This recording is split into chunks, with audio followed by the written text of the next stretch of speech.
Real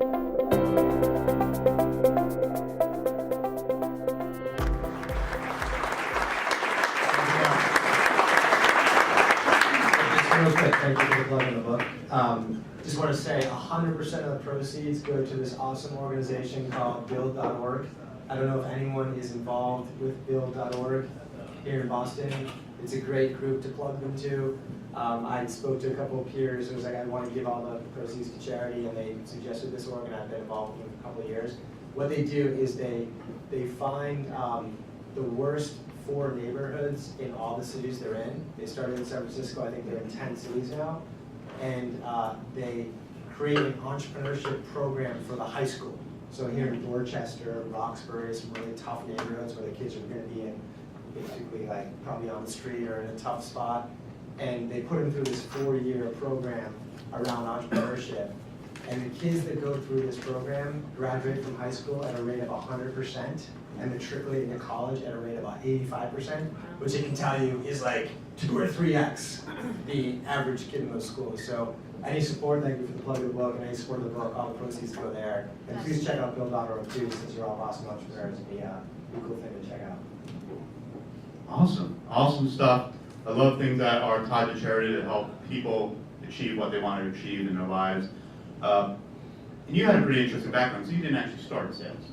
Right? So maybe just a brief intro of who you are. I think most people do know, but what you're doing right now, a little bit of background, and maybe then we can dig into a little bit about your sales history. Yeah, I think it sets a foundation for a lot of the philosophies we'll probably cover today. Is I didn't come from sales. I studied engineering undergrad. I started my career as a programmer, and I studied at MIT. So I've just got this foundational professional perspective of quant, and that really set the stage for a lot of the philosophies in the book and a lot of the things that I did at HubSpot in building out the sales org. My journey was I graduated from MIT, started a business that didn't work out, and I was consulting to HubSpot when it was like Darmesh and Brian, basically. And then, my wife and I had a baby. She actually had the baby, but I was there. That's good clarification. So you know. And then 4 months later, she got pregnant again, which I wouldn't recommend, but it was a blessing in the end. And so I'm this startup entrepreneur with big loans from business school and trying to do this business, and Brian took me to a Red Sox game. He's awesome Red Sox tickets, by the way. And he was like, you should come do this startup thing with us and build up sales at HubSpot. So that was the journey in, and 10 years later, I was still there, and we had a bigger run than any of them, believe me, thought we would have. It was a lot of fun, so I'm excited to share whatever last 5 years we had through that process. And you're doing something a little bit different today, because you're now teaching, so maybe just share a little bit about why you're doing that. Yeah, I mean, as someone who discovered his deep passion for the entrepreneur ecosystem at the age of 23, but from the developer side, I was convinced at the time, naively, that the best products won. And as I watched organizations, the ones that ended up winning, the ones that ended up making an impact on the world, the ones that ended up going public, there was more of a correlation to sales and marketing execution. And that was a big surprise to me. And so I got to partake in that with the HubSpot journey. And then as I kind of solidified that perspective, I was like, this is crazy. Because there's probably more people that graduate from college with an ancient Greek philosophy major than sales. And yet, if we were to poll serial entrepreneurs and poll venture capitalists around what is the biggest functional driver of success, I bet many of them would say sales. So,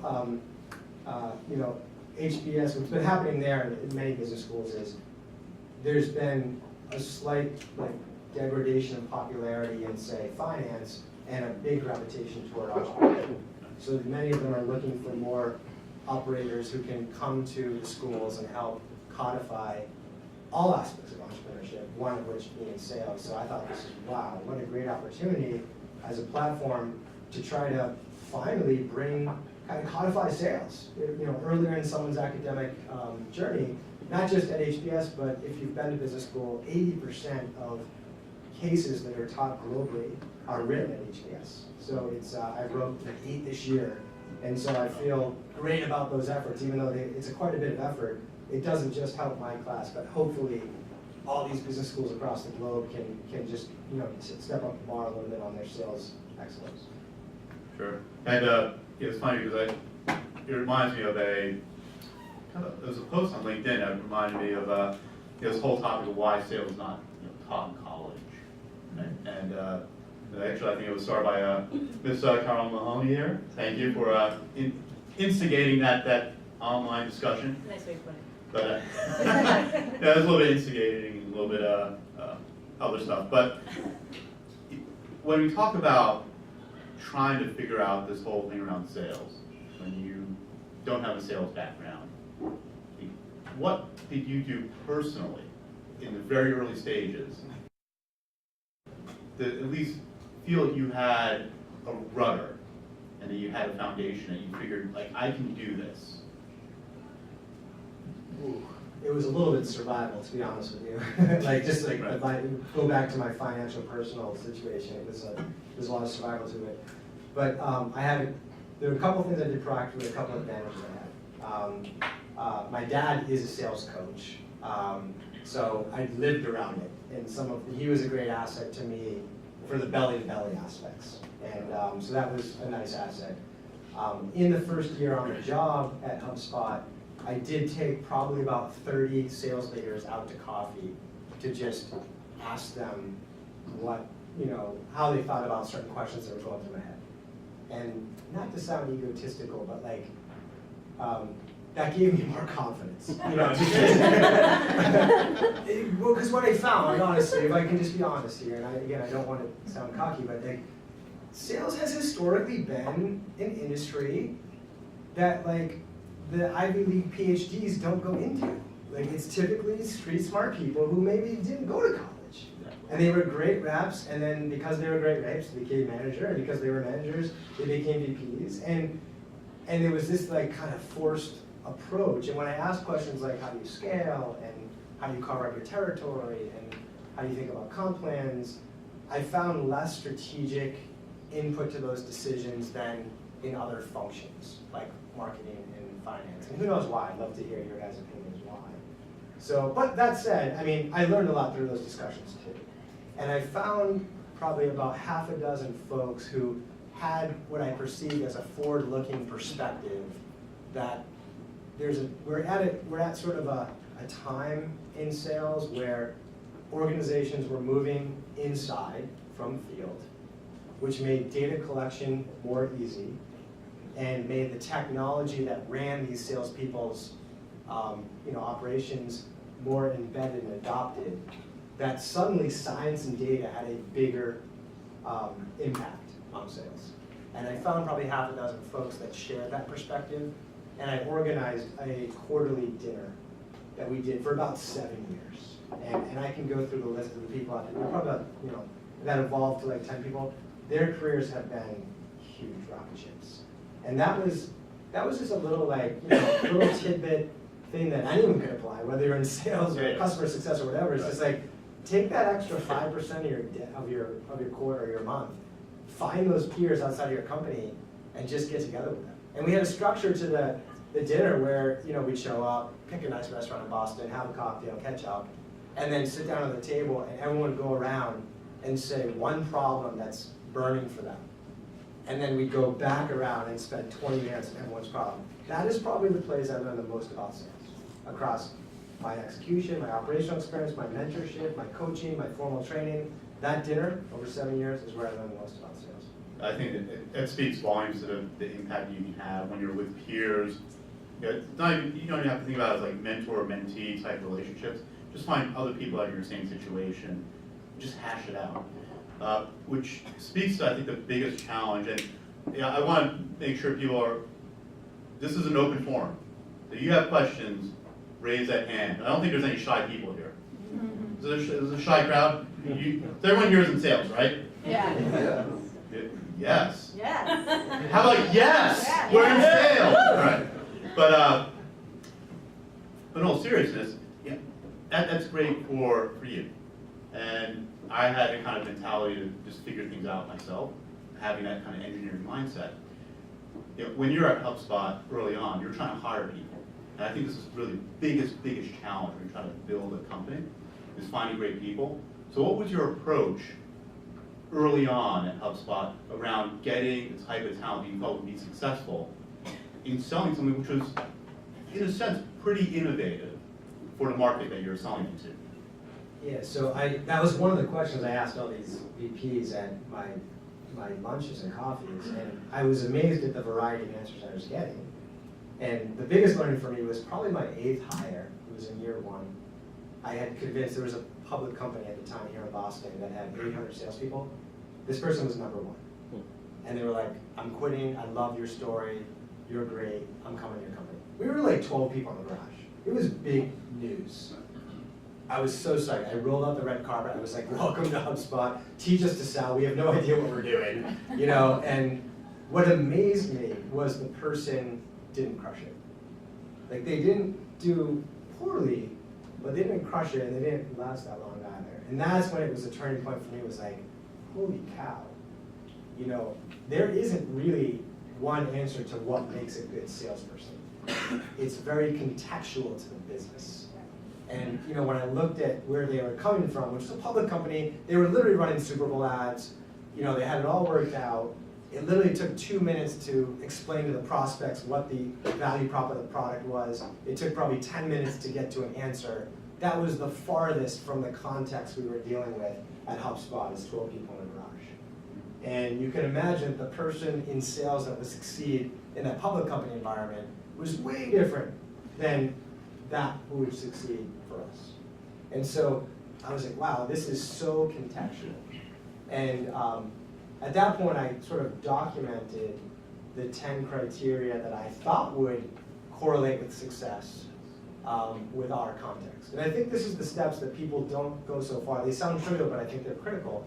Not just like what were the 10 criteria, but literally I wrote 2 or 3 sentences clearly defining what they meant. Intelligence, coachability, work ethic. What does that mean? And I went the next step of what would a low, medium, and high score feel like? Like what would someone that we'd score 1 to 3, what would that sound like? How would they interview? Versus 4 to 7 versus 8 to 10.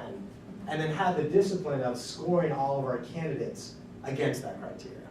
And even if you're hiring like 3 or 4 people this coming year, it's really valuable to watch those people get hired in and settle into your business and either become a rock star or mediocre or not work out, and then go back and reflect and say, what did we see at the interview?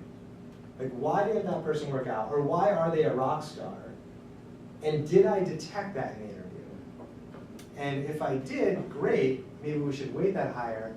And if I didn't, maybe I'm assessing that wrong. Or maybe there's reasons they worked out or they didn't work out that I'm not even assessing them on. And so now I can iterate on that and evolve. So again, if you're only hiring 3 or 4 people in a year, that process, as trivial as it is valuable. And if you're really going for it, really scaling, we got to a point where I literally could run or call one of my MIT buddies and they ran a regression analysis to run like an R-square correlation of those quantified values to, and that's super comforting when your CFO tells you that you need to hire 50 salespeople this year. That you have that type of predictability, in that rigor that you've gone through to know that you're going to get that right probably more often than not. I mean, what would you say, at least in your context, were the things that mattered most from that hiring profile? Understanding that, again, it's important to understand your context, what's going to work in your situation, but what did you find worked best in your situation? You got 3 choices. Let's see how many readers there are here. Curiosity, intelligence, coachability. How many think it was curiosity? How many think it was intelligence? How many think it was coachability? I set up the one. All right, see you guys. We'll do it better next time. Yeah, most people are saying curiosity these days. Curiosity was number 2, coachability was number 1. So it was coachability, curiosity, work ethic, prior success, and intelligence. That might not have been the order, but coachability was definitely number 1. And that was eye-opening to me. In fact, the first 10 that I listed, say, hey, here's our context, this is what I look for, coachability wasn't even on the list. It took that iteration of watching people who rocked it on all the 10 criteria that I was looking for and weren't making it. And they were people who showed up and said, Mark, thank you for the 30-day training program and all the coaching, but I've been selling for 10 years. I know what I'm doing. I'll be at my cubicle crushing it. And it was those people that just didn't make it. I don't know if it was because we were doing a different playbook than others, but I've seen that along a lot of different plays, even as this inside sales motion has come. It's like you always want to evolve someone, and if you set up a culture with strong coaching, and you hire very coachable people, there's just something intuitive that that's going to succeed. So that was my biggest driver was the coachability of that individual. Sure. I think following on that, it's you get these people on board. You think you have the right people. When do you figure out whether you made the right decision? And how do you help people to actually get to the point where they can be productive? Because if you're hiring 50 sales reps, for whatever time, that's a lot of people bringing in board. And you gotta kind of be rigorous about it, otherwise it could just be totally crazy and wild. Yeah, okay. So there's a couple elements to that question. First off, talking about the onboarding process. Again, going back to those 30 interviews with VPs of sales the first year, when I asked them about training, they're like, oh yeah, our training is basically, hey Bob, welcome to the company. This is Susan. She's our #1 rep. You're gonna ride with her for a month, and that's your training. And that just didn't seem predictable, right? It's like, and having, in hindsight, thinking about my top reps, there's multiple ways to skin a cat. Like I had reps who were just activity hounds, and they weren't the best consultative sellers. They weren't the best discovery qualifiers, but they just did so much activity, they produced lots of revenue. I had other reps who were terrible activity people. Every time I stopped by their desk, they were like making an appointment for some hair salon like thing that they had going on, or they were on fantasy football, but they were like really good because they were amazing at building rapport. Like imagine if like that person did the ride along with this person. They get such a different impression of what success is, and never have leaned into their strength. So I wanted to put together more of a predictable training program. And the other thing that so moving away from the ride along and more exposure to like a predictable blueprint, the other thing that I find is there's too much emphasis on product training in sales, in my opinion, and too little focus on buyer training, right? So like, and I think that's a kind of a transformation given the new context where 10, 20 years ago, you had to talk to a salesperson to buy a product. Today, I mean, we're sick of hearing about the stats, like buyers are more educated. They have access to everything, our competition, our feature set, our price, what our customers are saying about us, what our ex-customers are saying about us. They know everything. And that really commoditizes that older view on what sales added to the table. What sales really needs to do is, go beyond the generic information that's available online. Take the time to understand the unique context of that buyer and translate that context to what your product can offer them. And in order to do that, they really need to be able to walk in that buyer's shoes, right? So most of the training, we spent a month training our new reps. Most of that first month was spent with them building a website and blog on our software for a little business that they had. Like running a social media campaign and getting followers, ranking in Google, building landing pages, setting up lead nurturing campaigns, doing email marketing, all on the HubSpot platform. Literally walking in the buyer's shoes. And when they got on the phone with their first small business owner or marketer who was like, yeah, I'm kind of skeptical about all this Google ranking stuff. They're like, yeah, I was too, but I did it. Do a search for this word, that's me. I started that website. And it helped them to kind of feel that. So I think that's one of the more important pieces of the onboarding today that's overlooked, is de-emphasize the product training and really emphasize how can we walk in the buyer's shoes. Exactly. I mean, I chalk it up to just helping them build business acumen and empathy. And even if, and I understand like some folks here, there'll be a company where maybe they can't use the software, it's just applicability situation. you might be like an insurance adjustment software app, right? You can always get people in front of those types of buyers and do interviews or figure out like something that's really creative to get people to understand that walking in the buyer's shoes journey. I was going to ask you a question, but I wanted to so really open it up to this, not the crazy man in the back, but because that's always just a can of worms there. But I want to ask just generally, what do you find is the biggest challenge in your sales organization that you're kind of facing if you're growing fast? What are you getting tripped up on? Anyone like take that on? The biggest challenge you're facing right now in your sales work? Consensus or group buying. There's more people involved. Yeah, group buying. And anything else? Yeah. Creating urgency. Creating urgency. That's a huge one. Yeah, please. People given the excuse of the holidays. You're not going shopping every single day for the holidays. Yeah, it's a lot to speak about urgency, like, what are people's priorities? Yeah. Anything else, like big challenges in your sales world, like you may be getting tripped up, maybe it's like a process or, yeah. Moving from a direct sale and maturing into a channel sales strategy. Okay, channel sales.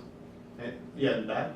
Enabling BDRs and shortening ramp time in a high turnover role. High turnover, thanks, Steve.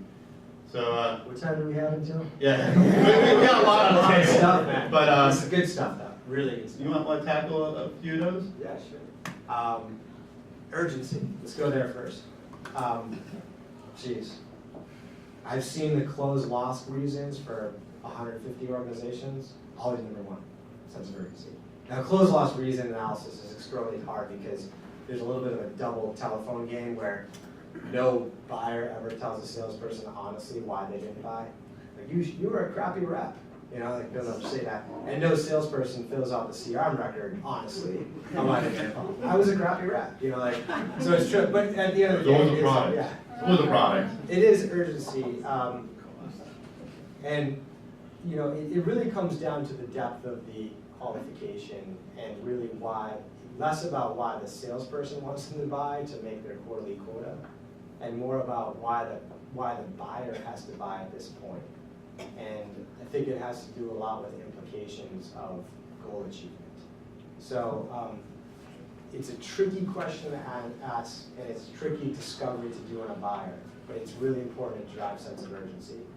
We used a framework called GPSCT at HubSpot. It's applicable to a lot of different contexts. There's goal, plan, challenge, timeline. What are your business goals? Like, what are you trying to solve? What plan do you have to solve that? What challenges do you face in executing the plan? And what is your timeline on achieving the goal? And a good goal is both quantified and implicated, right? So in the HubSpot context, and I can attach to some other ones, so yeah, I want to buy the software, I want to start blogging. Yeah, but what are you hoping to get out of the blog at the end of the day, really? It's like, well, I really need to increase my leads. Okay, but why do you need to increase the leads? How many leads do you get today? Where do you need to get it to? Well, we're getting 50 a month today, I need to get it to 200 a month. Well, why? Well, my CEO told me. Well, why? You can't ask it that way, but and then at some point, it's the key question, which it happens at the end of the discovery when you have all the trust in the world. You're like, okay, thank you so much for the rundown. Basically what you're telling me is you need to go from 50 to 200 leads a month because you're significantly expanding the sales team because the competitive pressure landscape in your market has changed and your CEO feels this is really important. This is on your shoulders. Your plan to do that is to start a more aggressive content marketing strategy in order to drive that lead flow. The only thing I'm wondering is why this matters today. You've been at 50 leads a month for the last 6 months. Like, God forbid it's June of next year and you're still at 50 leads. What actually happens? That's a really hard question to ask, but that is the answer to your urgency. And if they're like, yeah, you know what, it's actually not that big of a deal, you've got to dig somewhere else. But usually they're like, they'll give you some juice. And that's an important piece of discovery. That's their perspective on the urgency. So that in 2 days when you call them back and they're like, I love the demo. I know I told you I was gonna buy, but we just did our analysis for Q1. We've got all these trade shows coming up, so can you call me back in March? And you're like, yeah, I mean, that's fine. I've got 7 other demos today. But I'm just worried about what we talked about 2 days ago. When you said you got to get to 200 leads by June, I'm sweating here because we should have started this project in October. You know, so like, you translate it to your world, but the abstract version is, it really needs to, there needs to be some deep discovery, and it needs to be from the buyer's perspective. Does that make sense? If follow on that, or? Well, when you first started HubSpot in a way that you were doing something that was different than what most companies were doing, how did you, I guess, tailor that to your model where most companies didn't even think about something like that at the moment? Like something that maybe you were doing something different than most companies were doing, so they weren't really in a place where they were already thinking about. Yeah, you got to take it up a level. Right. Because no one was thinking about blogging and inbound marketing, and that's very true to any entrepreneur can say. No one's looking for your product. No one's looking for your value prop because they don't know what's possible. No one was looking for inbound marketing. But they did know that their traditional means of advertising in trade shows and yellow pages and cold calls wasn't working. That's what we want to have. Right? So it's like, yeah, I get it. No one's looking for your value prop. But what is the pain? Oh, good night, everyone. We're going to see you in 2017. Do we all have to wave our hand or something? Then you're having me like maybe lighters. Like, Yeah, but that was basically it. Was you got to get it up a level on terms of the value that you create and the problem you're solving, and develop that problem a little bit. Yeah. And it really speaks to the fact of, you know, what are you selling? Selling something which is really innovative, or are you selling something which is more commodity or just well known out in the marketplace, and adjust accordingly? Let's learn from the group for 1 second. Has anyone crushed the sense of urgency, objection, and they feel like they've just got an awesome way to handle it? Has anyone crushed it? Yeah, No, so sense of urgency is different for everybody, right? Yeah. And it's, what we try to do is focus on business outcome, right? Like, what is it that you're trying to do that you can't Yes. do? And what is the cost of doing nothing or not succeeding in that goal? Right? And if you can make that connection, and make that tie, then it creates a lot of value, and now you get the customer saying, holy cow, there's more interesting than we thought. Yeah, I like that because we're asking the same question in a way. I like the way you're framing that. So that's good. What was your favorite challenge out there that you want to go into? I think there's this question about the number of buyers in your sale that Frank asked. That I think is really interesting because this idea of consensus, I think, really trips up a lot of sales teams. Yeah, it's a tricky one. I mean, I think it speaks to probably a lot of stuff that you folks are doing. I think we need to be way more aggressive around the persona definition. Defining what the buyer journey looks like generically for your companies, and then doing a lot of training around who's involved, the CEO, the CFO, the end user, and what perspective they have. Right? Usually, the end user cares about how easy it is and how much time they're going to save.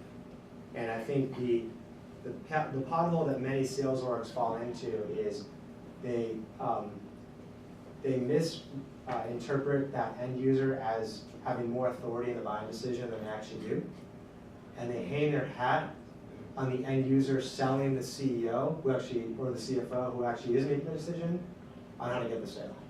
Because when you actually double click and be like, you may try to get access, like, no, I'll handle. She's really busy. I'll handle the discussion. And you're like, okay, well, what are you going to say to them? And they're like, well, I'm just going to tell them how much time this app's going to save me. Like, they don't care about that.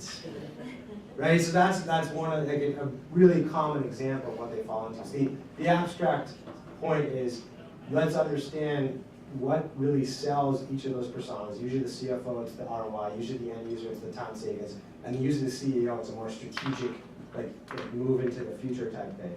And helping your salespeople pitch to all those folks. And then it's some training on the salesperson to identify a true champion. And a great mentor to me told me that a champion is both willing and able. And everyone you talk to is willing. It's the able part that you have to really dissect. And we have a joke that we often say, it's like, usually when someone says they're a decision maker, they're not, and when they say they're not, they actually are. Okay, and I was always like that. When people are like, do you? I'm like, oh no, that's John's, because I don't want to deal with it, right? Like even though I did carry the budget, I get pitched all the time. You know, so it's really hard to discover whether or not that champion truly has the ability. And I ask questions like, well, when was the last time you bought something for $100,000? Like, who do you work with in legal? What are they going to care about? Does your procurement team care?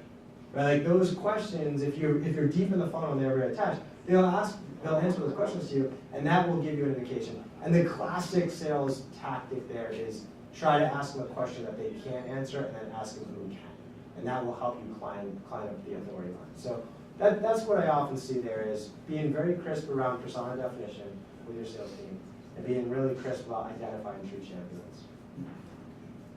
Let's Phoebe actually asked, I think, a really interesting question. You know, this whole idea of turnover, particularly in junior roles.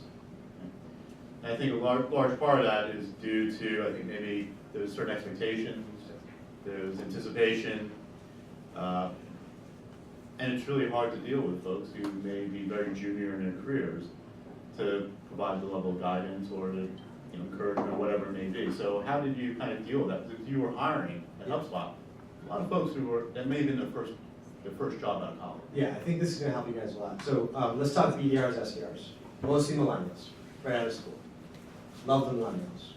But you talk to these millennials and you're doing it, I'll sit down like, okay, great, thank you for joining the organization. I'm so glad you did. Why'd you come into sales? Let's talk about like your 1 year plan. And they're like, 1 year? Jesus, 1 year? I'm gonna be dead in a year. Like that's crazy. They're used to these like 2 or 3 month feedback cycles. And so play into it. Like align yourself with it. Especially for this BDR, SDR role, which is hard.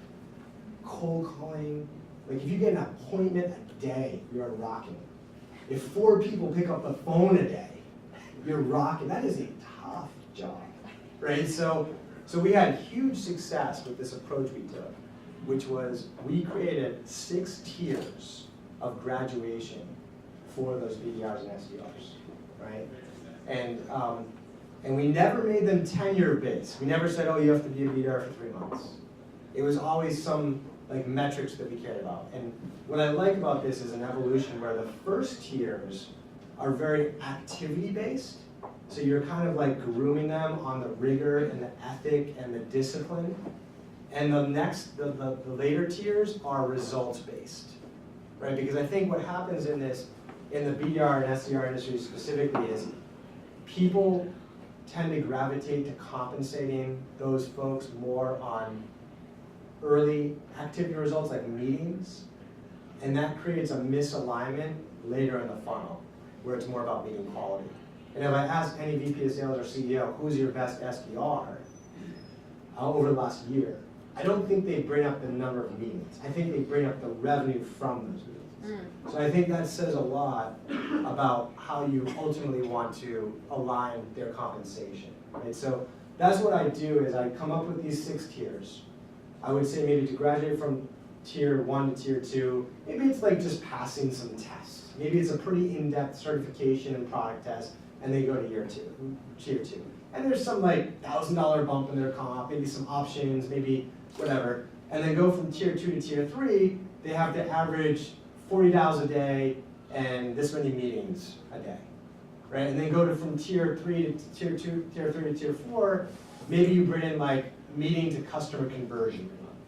And then maybe once you get to tier 4 to tier 5, maybe you're focused on just revenue from appointments because you're getting deeper in quality.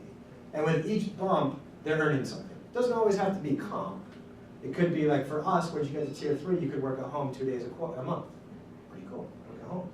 When you got to tier 5, you could go into training to be an account executive. That's pretty cool. No bump to that was awesome. When you get to tier 6, you can now interview for open account executive roles. Right, so, and it made this like 12 to 18 month cycle much more, appetizing or consumable for these millennials who felt like, oh cool, I just made tier 2, how do I make tier 3? Right, so So try that, and the same thing could apply to your account executives that don't want to become managers. You only have so many management spots, and not every account executive is going to be a great leader. It just doesn't have to be every 2 or 3 months. It can be like every year. It could be a bump. That was a game-changing comp and bonus structure for us, and I've seen it apply to a lot of companies with great success.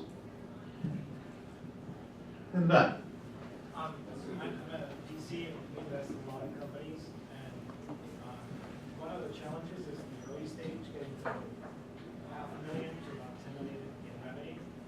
And one of the patterns I see is that when we invest in companies, everyone's still bringing SDRs and salespeople and marketing and so on, and then a year later, it turns out the thing that really moved the needle was the referral base, the founders still selling. So I'm sort of curious about any learnings from the early days and what is that? Maybe just repeat the question. Yeah, sure. So I guess the question is just the early founder sales-oriented days in startup, just transitioning from that to. How do you get the high velocity ramp that then maybe allows you to raise more capital? Oh, yeah. I see a lot of weaknesses. There's actually like a few things we can dig into. Yeah, I mean, here's the first case I wrote for HBS. I wrote it about Insight Square, the company here. If you want to go to my page, you can download the case and read it. Because I see everyone screw this up. It's like, yeah, we got 25 customers, and we've got 2 reps, and we raised our capital, and now let's hire 40 reps. And they lay off 40 reps a year later. It's just like, and so there's a couple things in there. I guess I'd sum it down to a framework that I always gravitate toward, which is, first let's talk about customer success, then let's talk about unit economics, and then let's talk about growth.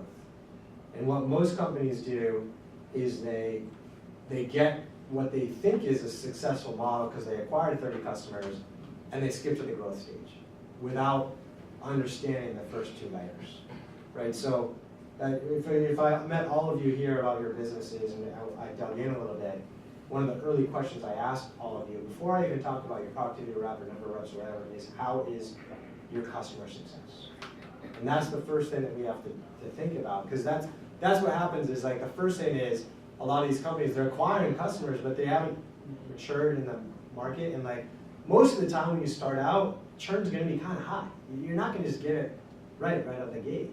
So you gotta figure out what that is. Now the tricky part about that is churn being, especially in the subscription economy that we're in right now, churn's arguably the #1 metric to revolve and go to market around, but it's such a lagging indicator.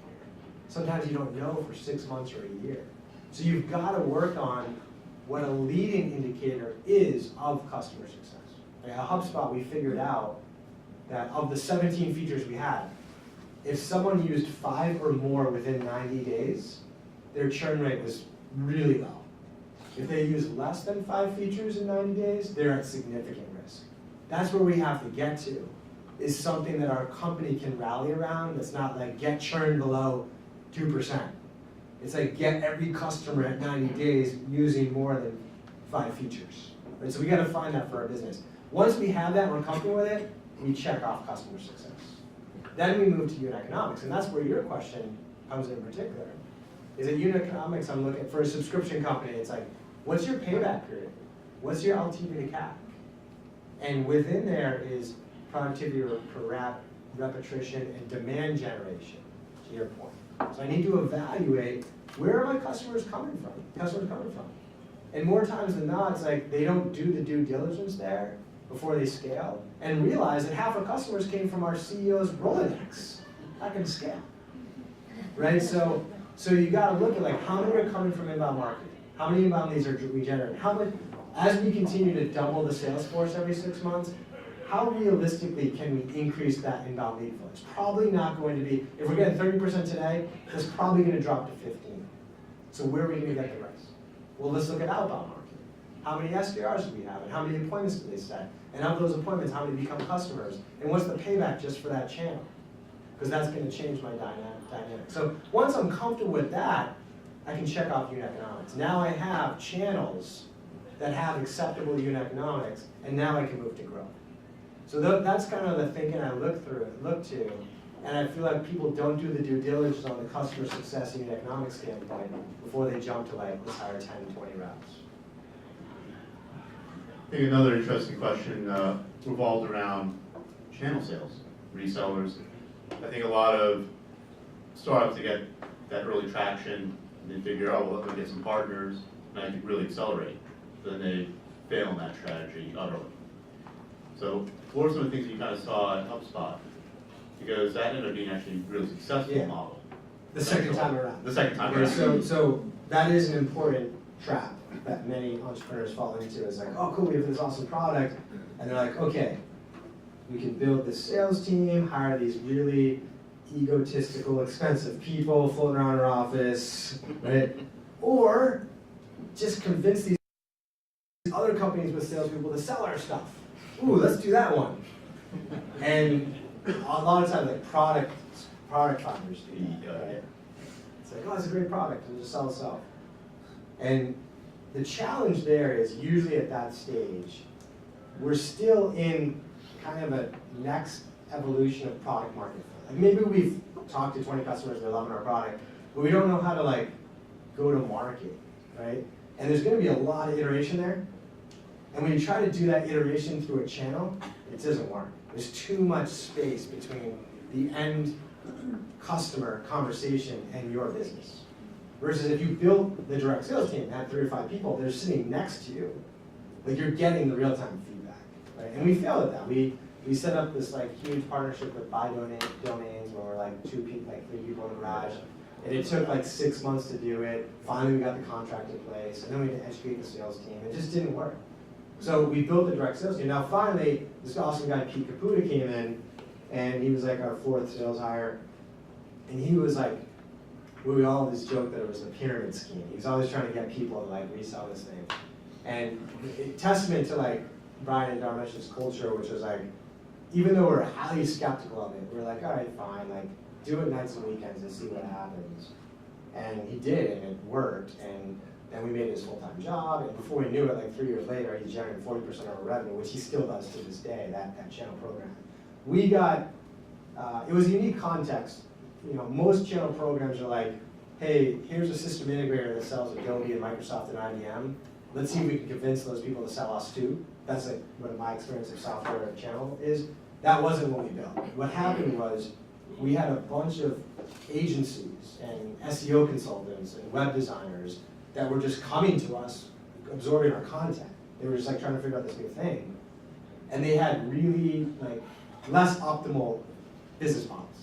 Like they were literally charging $5,000, $10,000, $20,000 a pop just to do a web redesign project. It was a tough business. And we had the opportunity that they could go to a $5,000 a month annuity to always write blogs and landing pages and ebooks. And that was like, wow, that's really cool. So it was a huge value to them. It was a huge value to our customers because they were like, oh, this HubSpot thing's awesome. I can definitely pay $300 a month for it, but I don't have anyone to do it.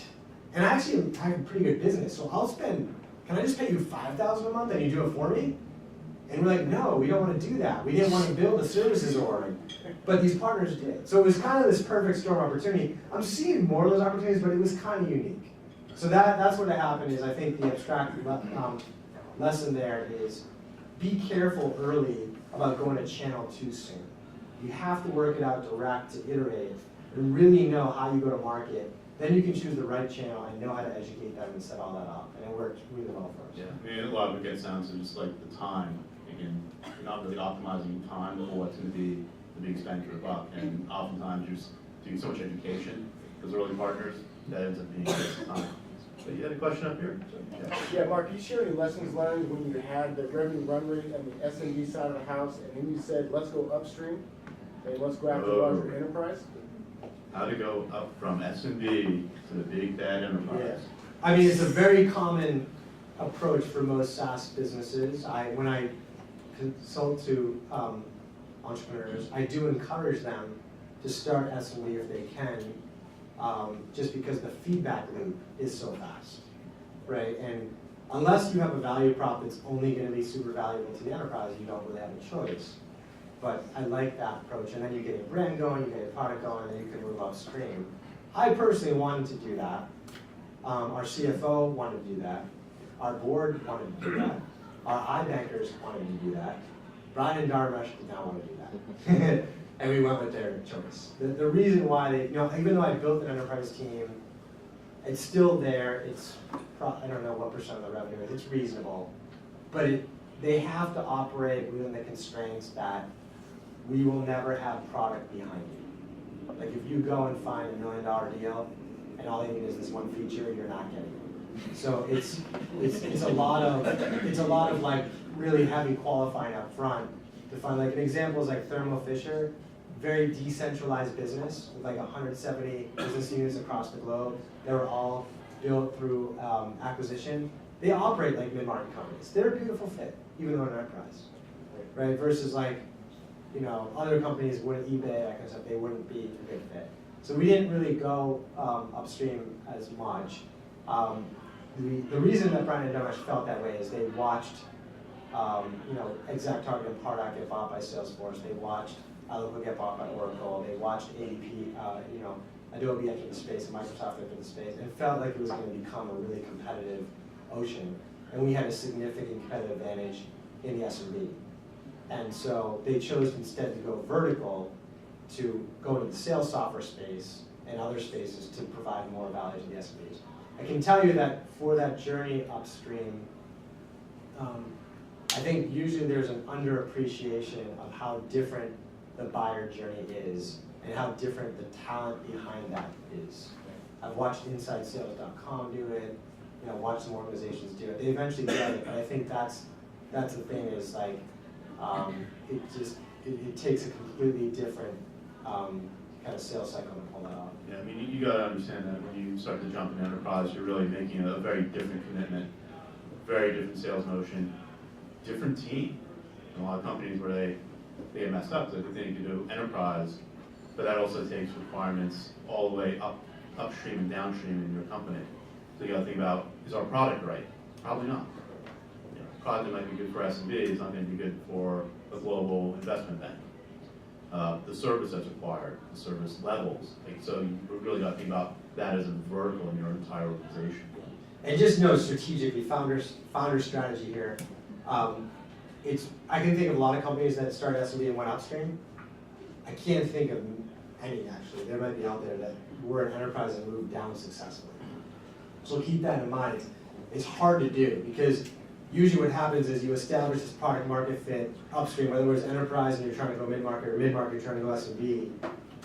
And it's really hard to like pull out pieces of that are going to be super valuable to the SMB at a lower price, but doesn't cannibalize the revenue stream you have here. So it's a lot easier to go up, but really hard to go down. And just keep that in mind. And also, when you do go up, note that like when you start ignoring down, you're leaving yourself open to disruption. Like Benioff is super concerned about enterprise B2C company that's on his company now. And some analysts I think that his ignorance of the SMB leaves him open to disruption from below. So that I think there are some organizations that have fallen into that. Take a few last questions before we close up the evening stuff. Yeah. Can you talk a little bit about compensation early on? I thought it was really interesting in the book about being nimble, like attacking churn and things like that. And also just recently reading places like Help Scout, things like that, thinking about like intrinsic versus extrinsic motivation on the sales teams and things like that. And is there like a innovative thinking at HBS around some of this stuff, like in the future of sales? Is commission their long-term thing? Like, can we talk about that a little bit? Yeah, I wanted to actually dig in a little bit because compensation, motivation is such a huge part of actually, as you build your team, and that will also change as you get larger. But what were some of your experiences? I probably need to do more reading on the latter part. I have a little experience in intrinsic versus extrinsic. My biggest thing these days is the customer success and retention, I think, has gotten a big spotlight, and rightly so these days. Part of it's due to the move to subscription economy. Part of it's due to how transparent the world is, and when you screw over a customer, a lot of other people can find out about that. It becomes really important. And what I found is when customer success issues come up, the organization naturally gravitates toward the customer success team and the post-sale folks as messing up. And my finding is that when you have poor customer success, it's more often a pre-sales issue than it is a post-sales issue. The first analysis I did on this point when we were struggling with churn really early was I did think it was our onboarding reps, and I measured the individual churn rates of a dozen onboarding reps. They were all kind of the same. Then when I measured the churn rate by salesperson, huge variance. And I was like, oh my gosh, this whole churn issue is due to differences in the expectations that our salespeople are setting and differences in the customers that they choose to engage with. And so I think there's huge upsides in aligning compensation pre-sale, even if the pre-sale folks have no involvement post-sale, with long-term value of the customer. And that was what that work was about, and I think that is applicable to many businesses. With the extrinsic and intrinsic, I forget, there's like 3 components that I saw of like motivation. It was like career growth, compensation, and there's something else. And I definitely found differences there with individuals. It's really important to understand their personal drivers, especially like I own services as well at HubSpot. The onboarding people were nowhere near as motivated by compensation, but they were motivated by learning. So we gave away like tuition reimbursements as they grew. We put them into product management training, which they loved. So it's just like, I think the abstract lesson there to extrinsic, intrinsic is, it's not always about money with some of these roles and some of these individuals. There's other ways. Find out what really motivates them and see if you can find creative ways to align that. Last couple of questions, anyone? I think a few people had their hands up. Yeah, in the back, please. I'm curious to hear your approach as to like building a territory in a more scientific way. And to that extent, at a company where it seems like the target audience is a little overcrowded, still going through kind of a growth mode. So new reps coming up and trying to build out their territories. How big is the sales team? Like 25 reps. Okay. Yeah, so building out territories. Yes, so the bias of the industry right now is to go to geography immediately. And it's due to where we came from. As an industry, we came from a world where we built outside sales teams. Every deal was done with a handshake, and it just made sense to deploy your people accordingly. Now that's being challenged. And unless your people are outside, geography still makes a ton of sense. There are some decisions there as to whether you put 50 reps in 50 locations or 10 reps in 5 hubs where they're an hour flight from the territory. That's one part.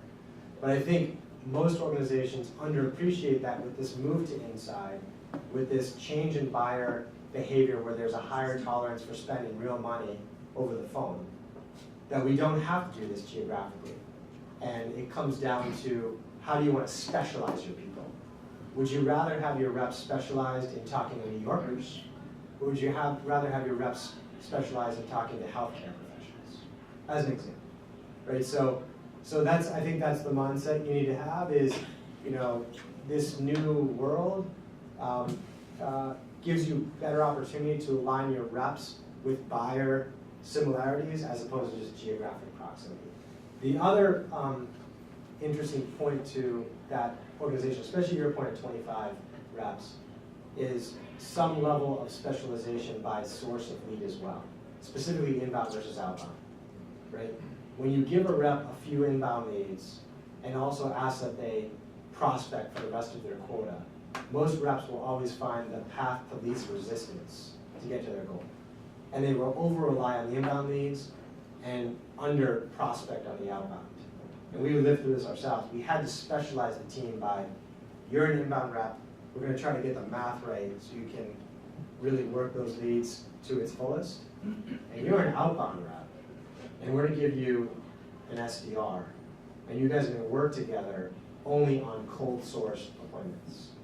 And those are different. Like if you're dealing with an appointment from a cold call versus an appointment from an inbound lead, reps don't put that together, that those are different cycles. But when you specialize them, they get really good at it. So that's what we found was we specialized by buyer persona, which from a high level is enterprise, mid-market, and small business.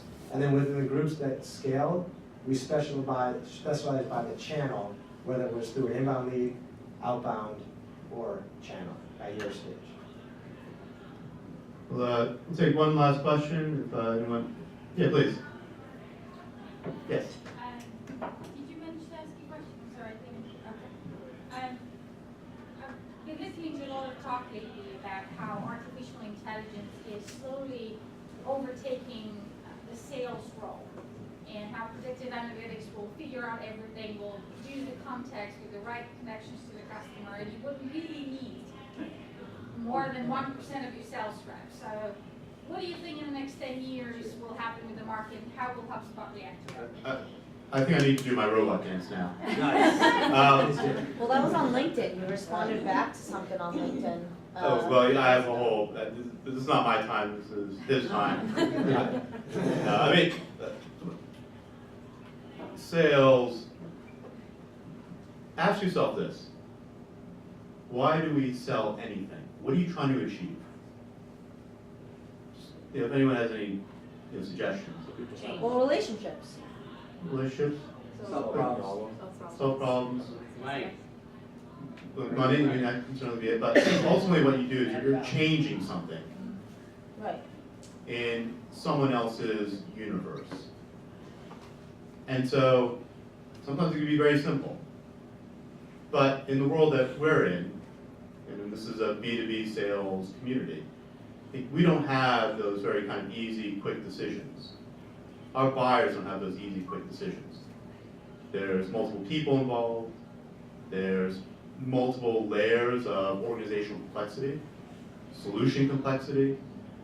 And in that realm, the idea that you can just turn a AI algorithm on to understand all of that human complexity is asking a lot. Could computers take over everything that we do in humanity? Certainly, but they can replace sales, if that's your philosophy, they can replace salespeople as easily as they can replace accountants, marketers, human resources, even coders. So, yeah, my belief is that fundamentally with sales, we can be a lot more pragmatic, scientific, but you're not going to replace that human element that is so essential to understanding what's going on in someone's mind. Why do they care about anything? It's a very, very difficult thing that, quite frankly, our technology is not going to be there for a very, very long time. What does change though is the transactional stuff. We've seen that. That's why things like Amazon are successful. They've eliminated that friction, but they've eliminated friction for things that are essentially very quick decisions with little complexity. Where I see technology playing a bigger role is with augmented reality, augmenting what we do to become better at what we do professionally. But again, built on a core set of fundamental skills that we all learn. So we all get enamored in technology. Let's not like get technology, get ahead of ourselves, and what we really need to do is have fundamental sales skills. Yeah, I think that's well said. I mean, people said the same thing when e-commerce came out like 20 years ago, and e-commerce got rid of it. It did destroy some. Like, there were probably a lot of Barnes and Noble sales reps out there, right? Like they don't have a job anymore. And I think that AI will do the same thing to the transactional stuff.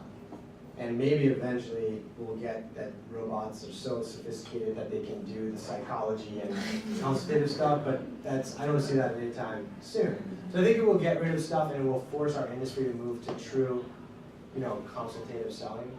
The thing that most of like the early AI is all the sales automation stuff.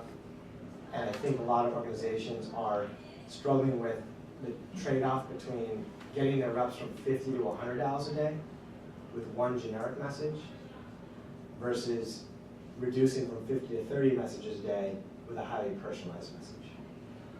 And I think the 50 to 100 is going the wrong direction. I just think we saturate markets, people will catch on to that stuff. But I think there's an opportunity to not automate, but speed up personalization. So I think that's the first stage. Is we went through this initial stage where we're fine, we were able to get reps 100 dials a day, great. I think that's going to die soon. And I think the focus is going to be, how can I speed up how personalized my reps can actually make? Well said as well. Hold on, I always like to ask at least one question, which is just sort of like book, movie, something that's been inspiring for you, so you might like to share. Now I sort of really hard questions at you. I'll give you a, let's see, is there a fiction and professional one? Personally, yoga has killed me. It's been awesome this year for me, man. Yeah. Yoga's been awesome. I had some like tendinitis and got into stretching, and this has been game changing for me. So that's the personal one.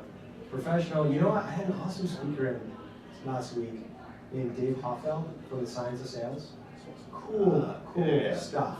He has peeled through the last 20 years of academic journals in behavioral science and psychology to see if he can't codify how people make decisions. He is not as well known as he should be. What's And his so name? this Dave Hoffeld, Science of Sales, book just came out a couple weeks ago. So the personal one, do yoga, and the professional one is check out Science of Sales. Actually, I guess following on that, I just reread a book that I kind of skimmed through when I initially read it, didn't really pay much attention, but it's called the Checklist Manifesto. What I think is really interesting, I think it's really important for us in sales, is we think we do the same thing over and over again, and that we have rigor and discipline in the way that we approach our sales. But the reality is, and I know this for a fact, just seeing different sales teams over many years, that we actually skip a lot of steps. We think we do a lot of things, the same things over and over again, but we miss the same things in qualification. We miss a lot of things when we go through client calls, because there's a lot of complexity. And when there's complexity, we tend to forget the things that are the simplest to do. And so it's just kind of an interesting read, and I'm starting to think about how that may apply to building rigor in a way that's not taking up time in our sale or getting in the way of, but actually helps bolster what we do as professionals to be a lot more rigorous and a little bit more scientific about how we do things. So, all right. Can we give a round of applause to this guy? That's amazing.